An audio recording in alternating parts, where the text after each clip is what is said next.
I'm Tracy Albrecht, owner of Soapbox Studio, and welcome to Color in Business Workshop. I'm so excited to be talking about color with you.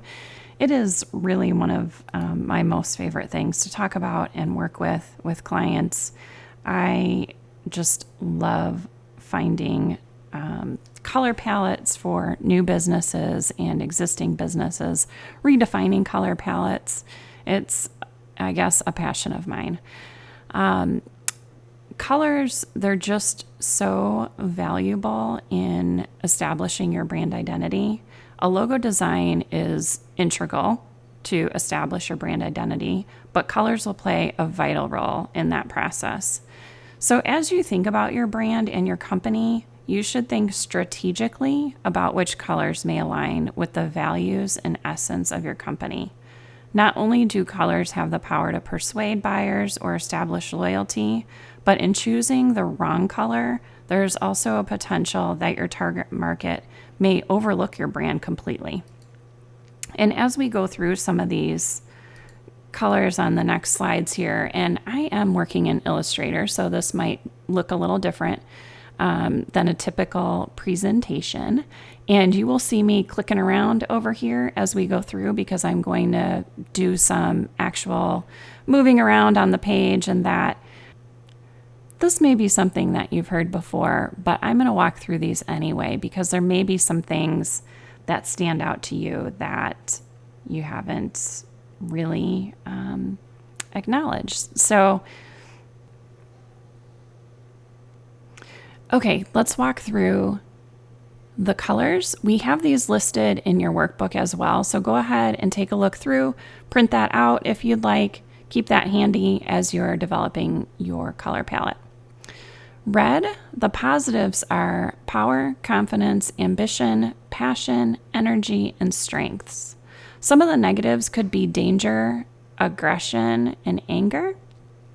And red provokes a very strong emotion out of all the colors. Orange is typically happy, attention, adventure, sporty, playful, spiritual. The negatives could be cheap, crass, and pessimistic. And it's typically linked to sunsets, sports teams. For some reason, it is used, I think, one of the most used colors in sport teams. Okay, yellow. Yellow is sunny, warmth, energetic, cheerful, positive, alert. Some of its negatives could be abrasive, visual fatigue, and frustration. Use yellow carefully. Typically, people have a love-hate relationship with yellow. Either you love it or hate it. I typically do not use a lot of yellow, but it is very eye-catching, so I use it very strategically. Green. Now, green is a tricky one. I'll go through it and then I'll explain what I mean. Health, balance, growth, money, nature, safe, clarity. Its negatives could be envy and illness. Green is a clear representation of wellness, and consumers time and time again will typically choose products that are packaged in green because it makes them feel healthy when they choose the product. And it does have a very interesting twist with it, with green being health and illness. So people could look at green and think sickly, and it also depends on what color green you're using. They could look at green and think healthy, and I think healthy is a lot of the more seen views on green. Blue, positives are calm, productive, stable, peaceful, inspiring, sincere.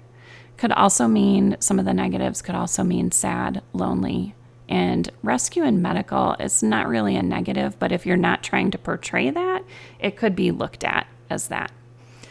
So blue is very non-threatening. It's also, just as a side note, least appetizing, so I would use caution if you're using it with food. It's also one of the most popular colors. Purple, fantasy, creative, regal, imagination, brave, courageous, and negatives are frustration or sadness. Purple is a very polarizing color, kind of like yellow, and it leans towards female popularity. I'm a big fan of purple, as you may have guessed. Pink, romance, nurturing, joy, calming, vibrant, fresh. Some of the negatives could be girly, childlike, vulnerable. And pink is a great choice for targeting a more feminine audience. Although I have seen probably in the last few years, a lot of bigger businesses use like a really hot pink in their branding, which I love. Brown, security, natural, earthy, conservative, reliable, and serious. The negatives could be dull, decay, lonely. One of the least favorite colors for both men and women, but extremely popular with clothing for both. Okay, so that is just a very quick rundown. And again, these are in your workbook. So when you're thinking about using color and the psychology of color and what you think your audience may lean towards, this is a good refresher to just take a look through and see if any of these colors could be, a super negative to them.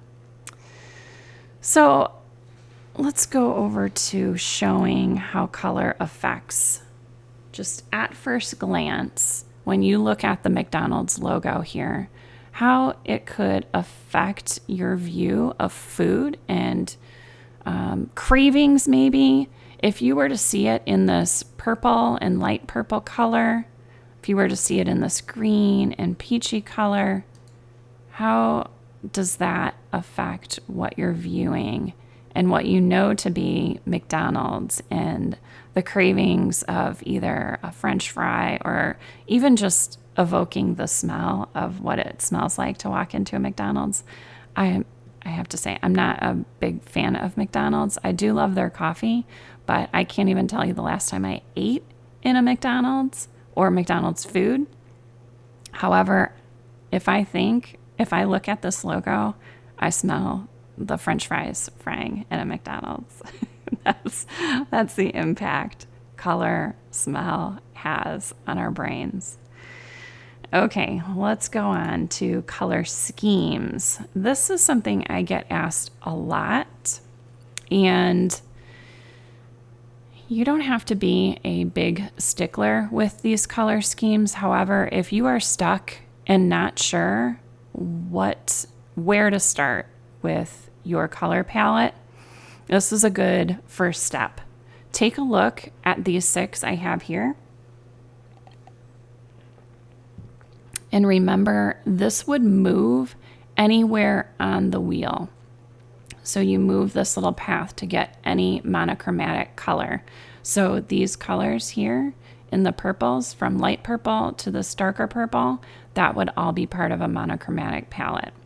And this is basically, you'll see on the next slide, how we use for the summit and for our Soapbox branding. We have basically this side of the wheel going for us here. And so this is another good one to start if you're unsure. Use a grouping of these colors that are right next to each other. You are not going to go wrong when you group colors in this way or this way or this way. So it is just set up that way that these colors are not going to look bad with each other. So the triadic is using colors in a triangle, and then you just shift that triangle around. If you want the yellow, it would go, that way. And same thing with complementary. Any complementary color on the wheel will look nice together.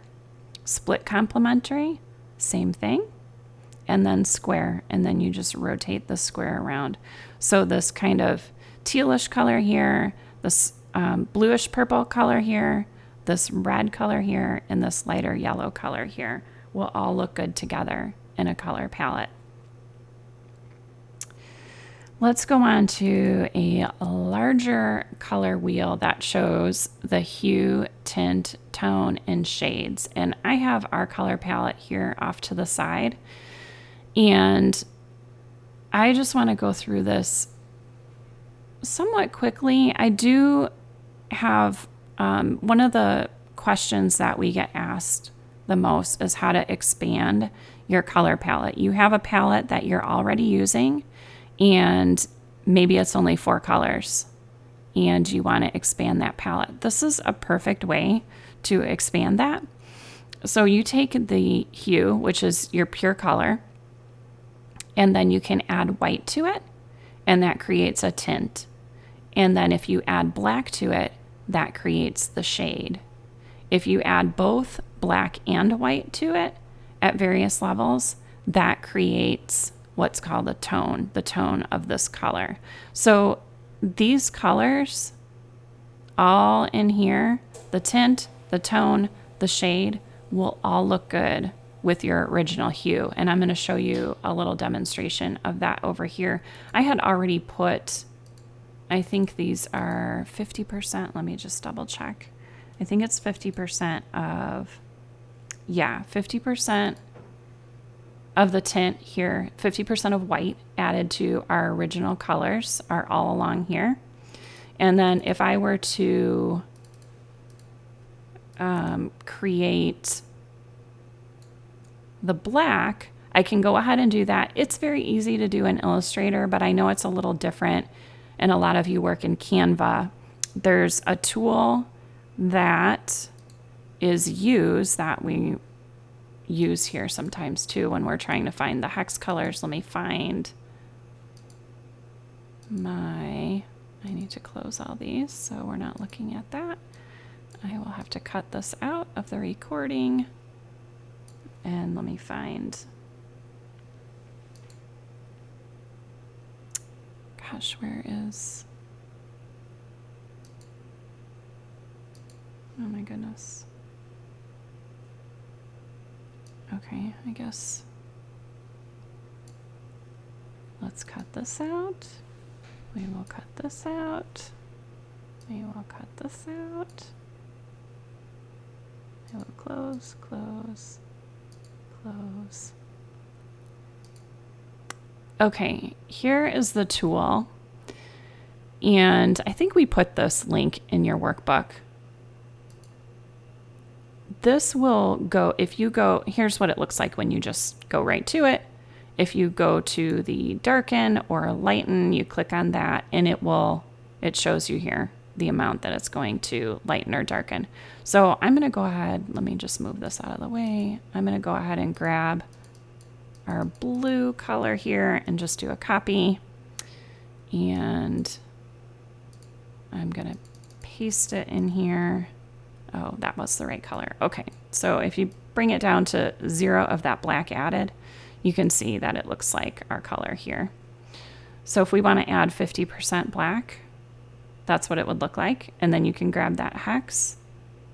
That doesn't look like too much of an accent color. So I'm going to go ahead and add 75% black. I think you just click it and it copies, yeah.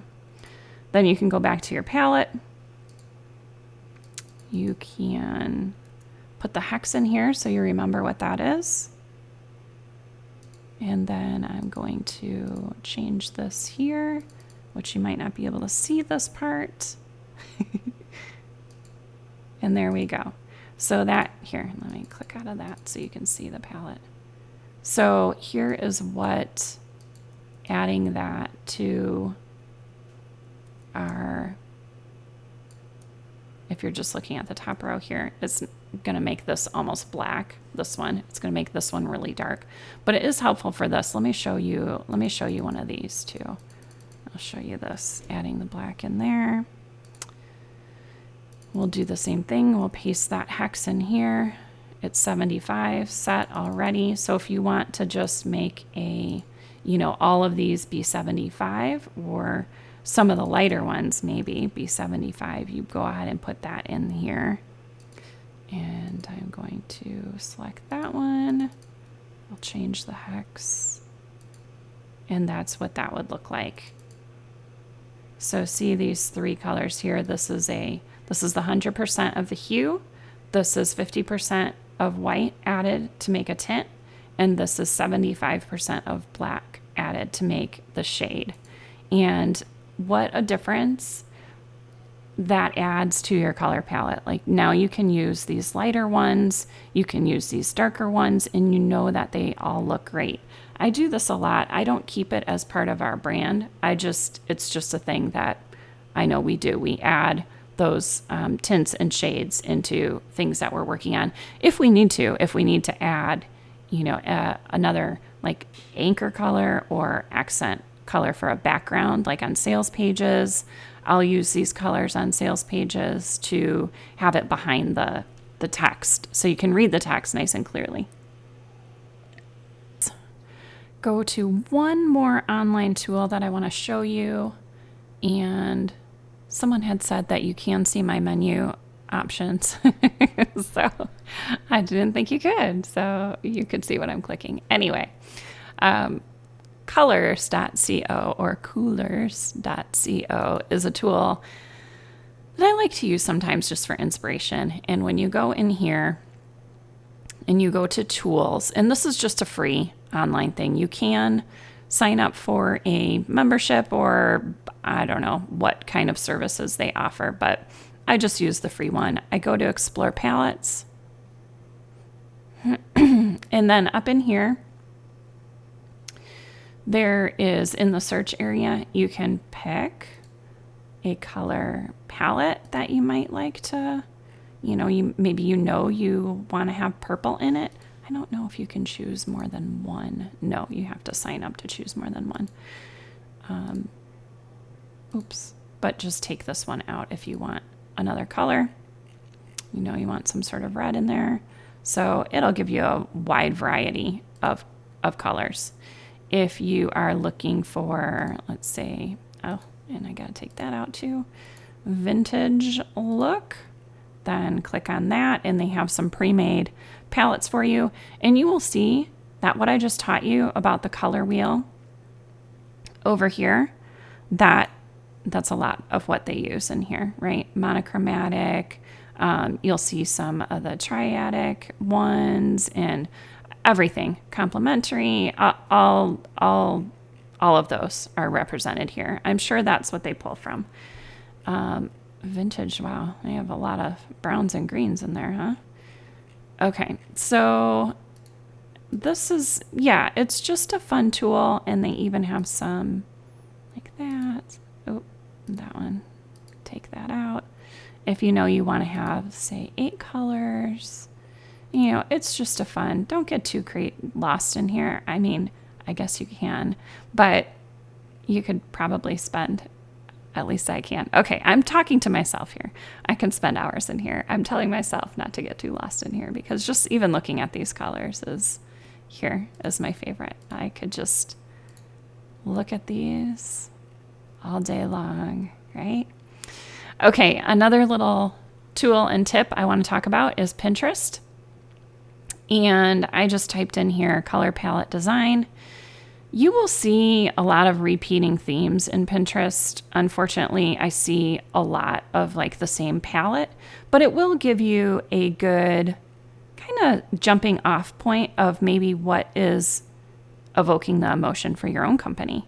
Now, if your company is working with finances, I would not use a color palette that is all pinks and purples and whatnot. You definitely want to have something that shows some stability, that shows I would have a green, at least some sort of green in there for money.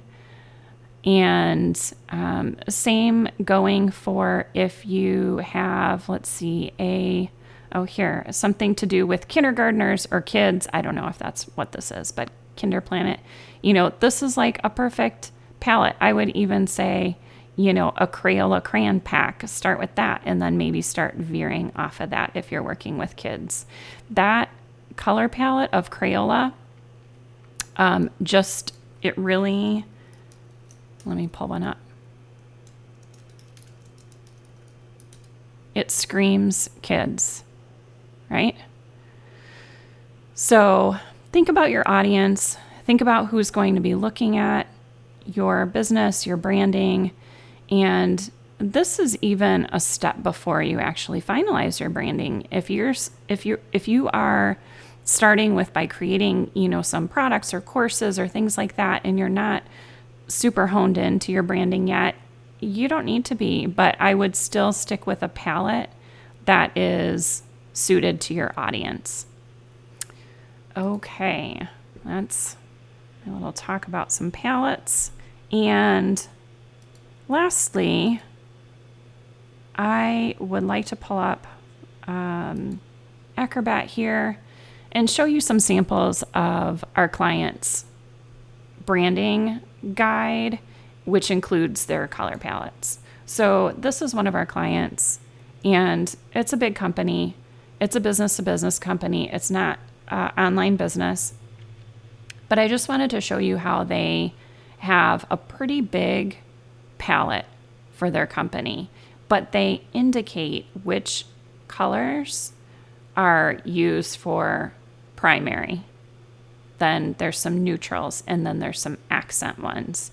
So they have it pretty well lined out as to what colors they can use where. Now this is a larger palette. Here's a more typical palette. And this is, so they show their 2 primary colors. And at Soapbox, we do the same thing. We have our navy, that dark navy blue that we use for our logo. That is our primary color. And then we use those other colors on our palette for secondaries. You will rarely see our logo in anything but the navy blue color or black or white if it's reversed out somewhere. So this shows, here's their 2 primaries, and then here are their secondary colors that they use more for accents. Another thing I like about this branding is, I'm pretty sure it's them, that uses these colors. If it's not them, this is just another idea to use, because we do get questions about products and courses and how do you vary the colors from products to courses when you have a primary palette, right? Well, that's the perfect opportunity to add in like a secondary palette, and it can be these accent colors, and you can assign these different courses, or say you have different tracks in your business, then you can assign them different categories like that. For instance, our Soapbox palette, let me go back to that real quick. This one, blue is typically not the color that we have in our business palette. It's more of a teal color. I think it's the, it's on our Soapbox page. Oh, it's this color here. I'll just pull it over. I have a custom palette here in Illustrator. You probably can't see this one for sure. It's this color. And when we started doing some courses and online trainings, we added this blue, and it helps not only me distinguish what items are online versus our in-person business-to-business palette of colors, but I think it gives a little bit of that identity to our users. And this could all be totally subconsciously that this is one division, this is another division. And we use this blue a lot in the online logos on our courses and digital products. This teal is only used on things that are like our in-person, inside the business type of thing. So it's more for us, but it definitely helps distinguish. Okay. Thank you so much for joining me in today's workshop. I love talking about color, and if you have any questions, I am going to switch off the screen and go to a Q&A, and you feel free to start putting those questions in the chat.